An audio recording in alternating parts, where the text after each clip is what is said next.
নদীর বাঁধ ভেঙে যাওয়ার জন্যই মানুষ কিভাবে ঘর বাড়ি ছেড়ে চলে যাচ্ছে দেখুন।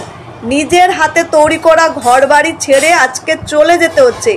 ইট পাথর নিয়ে মানুষ কত কষ্টে তৈরি করেছিল, সেগুলোকে ছেড়ে আজকে চলে যেতে হচ্ছে, কারণ নদীর বাঁধ ভেঙে গেছে। এটা হয়েছে দক্ষিণ মালদায়। দেখুন ভিডিওটা।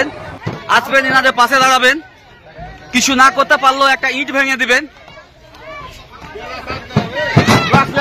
আমাদের বিশেষ করে আমি পঞ্চনন্দপুরের মানুষকে বলবো, যারা যেখানে আছেন এসে এসব অসহায় পরিবারদের পাশে দাঁড়ান আর মানবতার পরিচয় দিন। এদের বাড়িঘরগুলো কোথাও নিয়ে যেতে সহযোগিতা করুন। কোনো দরকার নেই যে টাকা থাকলেই মানুষের পাশে থাকা যায় আর টাকা দিয়ে যে মানুষের পাশে দাঁড়াতে হবে, এমনটা কোথাও লেখা নেই। আপনি আপনার মূল্যবান সময় নিজ পরিশ্রম দিয়েও মানুষের পাশে থাকতে পারেন।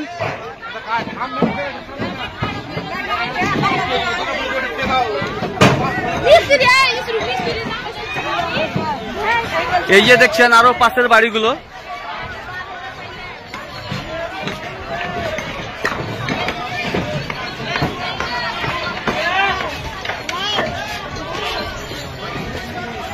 বিশেষ করে পঞ্চনন্দপুরের মানুষগুলো এখানে আসুন, যে এসব মানুষের লোকদের পাশে দাঁড়ান, ইনারাকে সহযোগিতা করুন।